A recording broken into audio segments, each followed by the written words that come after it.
ó Senhor, basta, toma agora a minha vida, pois não sou melhor do que os meus pais. Amém? É isso que está escrito na sua Bíblia? Diga graças a Deus. Pode se sentar, no nome do Senhor Jesus. Queridos, o personagem aqui, queira você ou não, entenda, é Elias. 900 anos antes do nascimento de Cristo Jesus, E esse, olha para mim, igreja, esse é o homem de Deus do momento. Este é o homem de Deus daquele século. Este é o homem de Deus daqueles dias, O profeta Elias é um homem que, segundo a palavra de Deus, é um dos mais poderosos que já houve nessa terra. Elias é um homem que tinha uma grande intimidade com Deus em sua oração. Elias é um homem que tinha uma grande potência em seu ministério. Elias, aqui, queridos, ele está voltando de uma grande vitória. Esse é o cenário. Elias havia desafiado os profetas de Baal, os sacerdotes de Azera, e havia os vencido. Esta grande vitória que ele conquistou nesse desafio pode se chamar de o desafio do Deus Todo-Poderoso. Elias, queridos, ele tem essa grande vitória em suas mãos. Deus fez cair fogo dos céus naquele dia. E Elias, irmãos, ele tinha junto de si uma sequência de milagres extraordinários em seu ministério. O povo se volta para Deus ali segundo aquela realização. É uma vitória incontestável, Todo o povo vê, todo o povo testemunha. O coração do povo se converte novamente ao Senhor, o povo se liberta. Mas, querido, preste atenção em uma coisa, levante sua mão e repita comigo assim: depois de uma grande vitória, a vigilância precisa ser sustentada igual ou maior do que antes da batalha. Repita comigo assim: depois de uma grande vitória, a vigilância precisa ser retomada igual ou maior do que antes da batalha. E por quê, queridos? Porque às vezes, diante de uma grande vitória, depois que alcançamos algo que tanto desejamos e almejamos diante de Deus, nos tornamos vulneráveis, nos tornamos suscetíveis e baixamos a nossa guarda espiritual. E justamente é isso que acontece com o profeta Elias, Segundo aquilo que eu e você lemos aqui nos versículos 3 e 4, Quem era Elias? Era um homem cheio de Deus, que acaba de voltar de uma vitória. Porém, Elias estava cheio de medo agora. E o que é o medo, queridos? O medo é um sentimento que anula a nossa condição espiritual. O medo é um sentimento que anula a nossa condição espiritual. Eu tenho a plena convicção e certeza que você já ouviu isso aqui, pelas ruas, na igreja, com as pessoas. Ah, pastor, o medo é lógico, é algo, parece, é normal. O medo é preciso. Um pouco de medo é bom. Um pouco de medo faz parte da nossa vida. Queridos, eu quero te dizer uma coisa: o medo não faz parte da nossa natureza. Levante sua mão e repita isso comigo: o medo não faz parte da minha natureza. Irmãos, o medo ele entra com o pecado. O medo de nada você lhe aproveita. O medo não te ajuda, o medo não te protege, o medo não te defende, o medo não te guarda. Por quê? Porque o medo ou ele te paralisa, ou ele te faz se mover com limitações. O que guarda eu e você é a prudência. Fala com o seu irmão assim: o que te guarda é a prudência. Irmãos, olha para mim, o pecado, o espírito do diabo, ele coloca dentro de você o medo. O Espírito Santo e a santidade coloca dentro de mim e de você a prudência. Ah, pastor, um pouco de medo é bom porque eu fico em alerta. Não, o medo te desequilibra, o medo te anula. O medo, queridos, é a consequência do pecado. Gênesis 3:10, ouvi a tua palavra e temi, porque estava nu. E o que ele fez então? Se escondeu. Gênesis 3:10, a Bíblia diz assim: ouvi a tua palavra no jardim porque estava nu, tive medo e me escondi. Teve medo de quê? Deus não criou o homem com isso. O medo, querido, não faz parte da nossa criação original. O medo, irmãos, é uma distorção. O medo distorce a sua emoção, a sua imagem e a imagem de Deus. Por quê? Porque o medo faz com que o homem deixe de enxergar Deus como Ele é e deixe de enxergar quem você é em Deus. Porque segundo a Bíblia diz que eu e você somos imagem e semelhança de Deus. Não é isso que o texto diz? Adão, ele teve medo, ele então se esconde. E porque o medo, querido, já não te permite mais você ver Deus como Ele é. O medo já não permite você ver quem você é em Cristo Jesus. Se o medo, queridos, ele distorce a imagem de Deus em nós, o medo também distorce a nossa autoimagem de quem somos em Cristo Jesus. 2 Timóteo capítulo 1, versículo 7, a Bíblia diz assim: porque Deus não nos deu um espírito de medo. Fala comigo, porque Deus não nos deu o espírito de medo. Então, queridos, toda vez que uma pessoa está tomada pelo medo, essa pessoa está com um espírito do medo. Amém? Toda vez que uma pessoa está tomada pelo medo, essa pessoa está tomada de um espírito. É a Bíblia que está dizendo que Deus não deu a eu e a você o espírito de medo. O medo, irmãos, é a desconexão do amor. A Bíblia diz em 1 João capítulo 4, versículo 18: no amor não há temor, porque o perfeito amor lança fora todo medo. Ter medo, irmãos, é duvidar do amor de Deus. E o que está acontecendo aqui com o profeta Elias? Está tomado pelo medo. Porque se o medo é a sensação, qual que é a ação dele? Fugir. Se ele está com um sentimento de medo, a sensação é fugir. Teve medo e fugiu para poupar a sua vida. O que é a fuga, queridos? A fuga é a retirada em desordem e com precipitação de um local no qual eu estou. Isso é fuga, isso é fugir. A fuga é o abandono da sua posição, a fuga é o abandono do seu chamado, a fuga é o abandono, daquilo que é você em reflexo, imagem de Deus. Isso é fuga. A fuga, irmãos, é a atitude de autossalvação. Eu vou sair daqui porque eu vou tentar resolver o meu problema. Eu vou sair daqui porque eu vou me tornar o meu próprio salvador.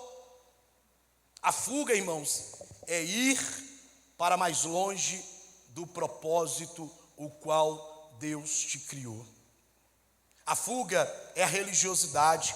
A fuga, irmãos, faz com que eu e você venhamos fugir das nossas responsabilidades espirituais, faz com que eu e você venhamos fugir das nossas realidades, faz com que você venha fugir do seu chamado, faz com que você venha fugir da sua posição. Elias, ele toma essas duas atitudes. Ele foge do seu chamado, ele foge da sua posição. E a segunda coisa que ele faz, ele se isola, ele se afasta dos outros, ele deixa de ter convivência. A Bíblia diz que ele tinha um discípulo, amém? Fala comigo assim: Elias tinha um discípulo, um servo, um moço, quem caminhava com ele. Porém a Bíblia diz que Elias o deixa, Elias o abandona. Elias se isola, irmãos. Toda vez que eu e você nos isolarmos da comunhão de um para com os outros, nós estamos agravando a nossa crise espiritual. Toda vez que alguém se isola, irmãos, pode saber que tem algo errado na vida espiritual dela. E geralmente é isso que acontece. A pessoa já não congrega mais, a pessoa já não participa de nenhum grupo de liderança da igreja, a pessoa já não tem convivência com as pessoas, já não tem conexão com os irmãos. O pensamento, olha para mim, igreja, o pensamento da pessoa é o seguinte: já passei por muita coisa, já passei por aquilo, já passei por isso, já fiz isso e aquilo ali na outra igreja, já me decepcionei com isso. Quer saber? Sabe o que a pessoa faz? Quer saber? Eu vou para um lugar o qual ninguém me conhece, porque ali eu não vou precisar ser cobrado, ali eu vou poder me esconder. Queridos, eu quero te dizer uma coisa: você pode até deixar as pessoas para trás, você pode até abandonar as pessoas do seu convívio, do seu relacionamento para trás, porém a crise espiritual vai continuar latente na sua alma. A crise espiritual vai continuar com você. Por quê, queridos? Porque o isolamento é o aprofundamento da crise espiritual que estamos passando. Elias, irmãos, ele vai se afundando nessa crise. Ele tem medo, ele foge da sua posição, ele se isola dos irmãos. Olha para mim, igreja, nem Jesus, irmão Isaac, que poderia se isolar em um momento de crise, ele olha e ele fala assim: Pedro, Tiago, João, vocês não podem vigiar comigo ao menos uma hora? Nem ele, nem Jesus, que poderia ali estar sozinho com o Pai, naquele momento de dor, de aflição, ele não faz. Ele procura pessoas para estar junto dele, para estar ali perto dele. Ele procura amigos. Queridos, preste atenção: quando se soma o medo, mais a negligência e mais o isolamento, o destino é deserto. Fala comigo assim: quando se soma medo, mais a negligência, mais o isolamento, o destino é deserto. Você leu comigo aí, irmãos, que ele não foi levado ao deserto, ele foi andando, vontade própria, de uma maneira voluntária. E existem alguns pilares na nossa vida espiritual, irmãos, que eu e você não podemos deixar de ter. Existem alguns pilares na nossa vida espiritual que eu e você não podemos deixar de viver com ele. Que pilares são esses? A comunhão com Deus. Qual o outro pilar? A comunhão com o seu propósito. Qual o outro pilar? A comunhão com o seu próximo. Levante sua mão, repita comigo assim: eu preciso ter comunhão com Deus. Eu preciso ter comunhão com o meu propósito. Eu preciso ter comunhão com o próximo. Irmãos, fora disso é deserto. Existem coisas em nossas vidas, irmãos, que vai além dos nossos atos devocionais. E o que são os atos devocionais? É você orar, é você ler a Bíblia, é você jejuar, é você dar ofertas na igreja. Isso são atos devocionais. Mas é preciso a comunhão com Deus, é preciso a comunhão com o seu propósito, é preciso a comunhão com o próximo. Isto sustenta a nossa vida espiritual. Ah, pastor, mas eu li aí que uma coisa boa aconteceu com Elias. Ele orou. Irmãos, ele orou. Verdade. Depois de tudo que aconteceu, ele orou. Depois de ele ter fugido, depois de ele ter se escondido no deserto, ele orou. Mas olha para mim, melhor seria Elias não ter orado. Que isso, pastor? No fim ele orou, mas irmãos, ele orou errado. Ele orou pedindo a morte. Era melhor ele não ter orado. E por que ele orou errado? Porque ele recebeu a mensagem errada. Fala comigo assim: a mensagem errada faz a gente crer errado. E quando a gente crê errado, fala, igreja, e quando a gente crê errado, a gente ora errado. E quando a gente ora errado, a gente vive errado. Irmãos, a Bíblia diz que aquela mulher, Jezabel, ela manda até Elias um mensageiro. O versículo 2 diz assim: então Jezabel mandou um mensageiro a Elias e disse-lhe: façam-me os deuses como lhe aprouver, se amanhã a estas horas eu não fizer a tua vida como a que tu fizeste de cada um deles. Irmãos, ela envia a ele um mensageiro. O que é o mensageiro? O mensageiro é alguém que carrega uma mensagem, né? É alguém que carrega uma notícia. E tudo, né, desencadeou na vida de Elias por causa daquela mensagem. A mensagem errada gera o sentimento errado, gera a atitude errada, gera um destino errado, gera uma visão errada, gera uma oração errada. Tudo isso por causa de uma mensagem errada. Levante sua mão e repita comigo assim: a mensagem certa me direciona, a mensagem certa me inspira. Então, queridos, preste atenção: o que eu e você precisamos fazer hoje é afinar os nossos ouvidos e sermos seletivos àquilo que nós estamos ouvindo. Você vai ficar dando ouvido à notícia de rádio, você vai ficar dando ouvido à notícia de televisão, você vai ficar dando ouvido à notícia ao que a vizinha, o vizinho tem falado a seu respeito, a sua vida, ao seu caráter. Você vai ficar dando notícia àquilo que as pessoas têm falado a você. Eu quero te dizer, querido, querida, a última palavra sobre a sua vida é de Deus. Não é a sentença do homem, não é aquilo que o homem diz. Então hoje apure os seus ouvidos e passe a dar ouvidos à mensagem de Deus. Irmãos, aquele mensageiro era de Jezabel, era um mensageiro do engano, era um mensageiro do medo. A mensagem certa, irmãos, gera o crer certo. A mensagem certa gera o orar certo. A mensagem certa te leva a entender quem você é em Cristo Jesus. A mensagem certa ajusta sua postura espiritual. A mensagem certa te posiciona no seu devido lugar. A mensagem certa te coloca em uma vida, em uma boa relação com Deus. A mensagem certa te coloca em um bom relacionamento com o outro, em um relacionamento saudável. A mensagem certa, irmãos, te dá um destino próspero e de grande provisão.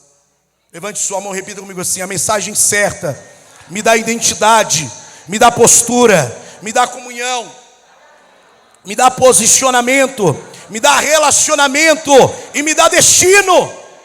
É por isso que eu e você precisamos ouvir a mensagem certa. Levante sua mão, eu quero declarar sobre sua vida que chegou um novo tempo, um tempo de ouvirmos a mensagem do céu e não da terra. Chega da mensagem de Jezabel, chega da mensagem da terra. Eu quero ouvir a mensagem do alto em minha vida, no nome do Senhor Jesus, queridos. Olha, queridos, a partir disso, olha quem vem visitar Elias, quem vem trazer uma nova mensagem para ele. A Bíblia diz no versículo 5 assim: deitou-se debaixo do zimbro, e eis que um anjo o tocou e lhe disse: levanta-te e come. Irmãos, a palavra anjo, angelos, no grego, significa, sabe o quê? Mensageiro. Amém?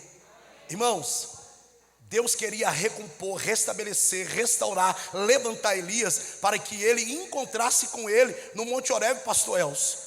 Deus poderia ter ido ao encontro dele naquele dia, mas olha para mim, onde abundou o pecado, superabundou a graça de Deus. Deus não fica devendo nada para ninguém. Se foi por causa de um mensageiro do diabo que ele havia caído, agora por causa de um mensageiro do céu, Elias vai se erguer, Elias vai se levantar, Elias vai se posicionar. Sabe por quê, queridos? Porque Deus, ele é assim. Deus, ele age dessa forma. Elias, queridos, ele é levantado por uma mensagem. E eu quero declarar sobre sua vida hoje, querido. Você pode ter vindo aqui pela mensagem errada, mas você vai sair daqui, querido, com a mensagem certa. Você pode ter entrado aqui, chegado no poço por causa da mensagem errada, mas você vai sair daqui com a mensagem certa, porque a igreja, a mensagem certa, ela tira você do poço. A mensagem certa tira você da morte. A mensagem certa tira você da escuridão. A mensagem certa tira você da miséria e do fracasso. A mensagem certa tira você da solidão e da indisposição. A mensagem certa tira você do engano e do medo. A mensagem certa te liberta. É a mensagem certa. Porque a Bíblia diz que um dia, Nivaldo, Jesus deu um sermão duro. O povo foi embora. O povo abandonou a igreja no meio ali do caminho. O povo abandonou Jesus. Jesus então olha para os discípulos e fala assim: e então? Vocês não querem ir também? Vocês não querem ir embora? Vocês não querem ir para um outro lugar? Vocês não querem ouvir segundo aquilo que vocês desejam ouvir? Vocês não querem ouvir uma outra palavra? Vocês não querem ouvir segundo aquilo que vocês têm buscado ouvir? Vocês não querem ouvir um outro discurso? A Bíblia diz que Pedro precisamente, ele toma a frente e ele diz assim: Senhor, para quem iremos? Para onde iremos?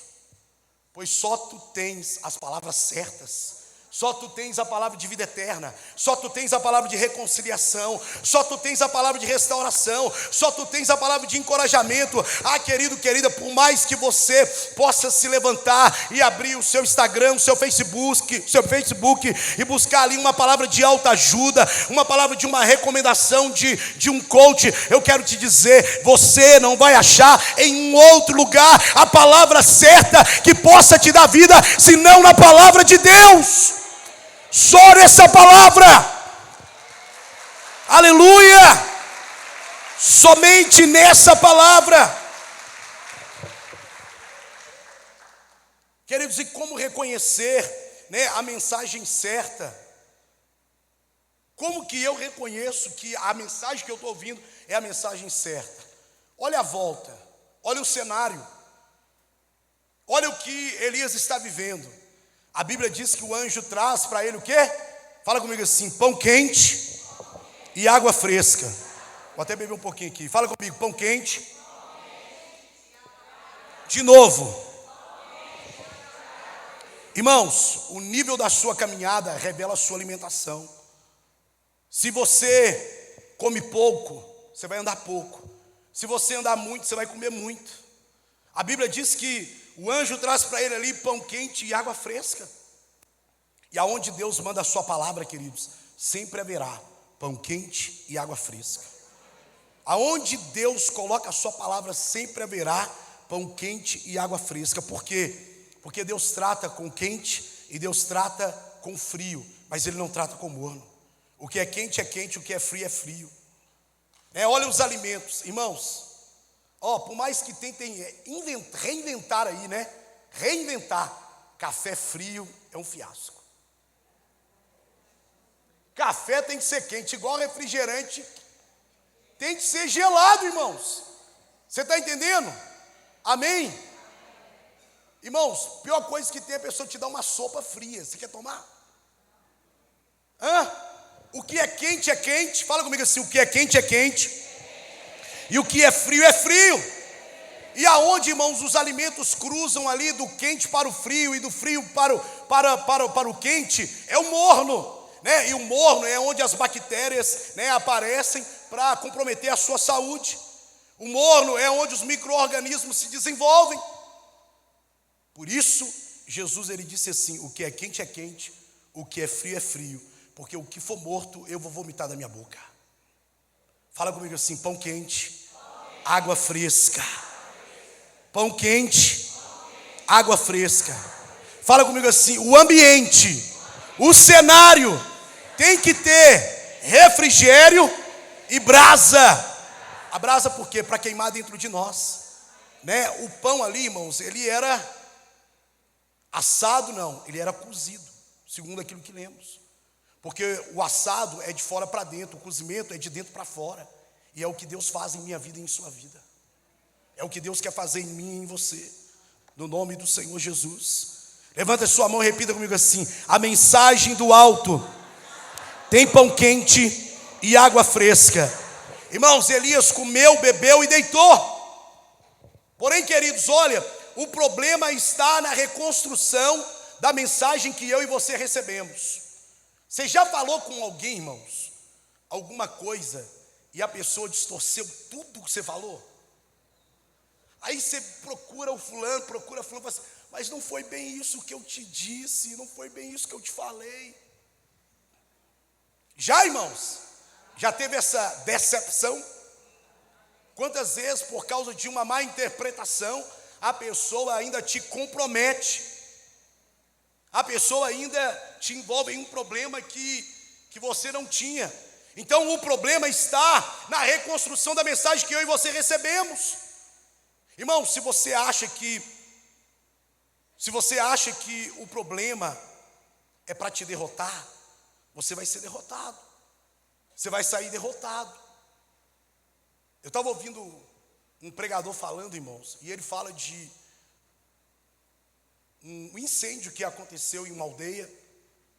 E aí o pastor, ele pega um vaso, Denise, que sobrou do incêndio, e vai para a porta da igreja. E os irmãos pensando, perdemos quase tudo no fogo, perdemos quase tudo no incêndio. Qual será o sermão do pastor hoje?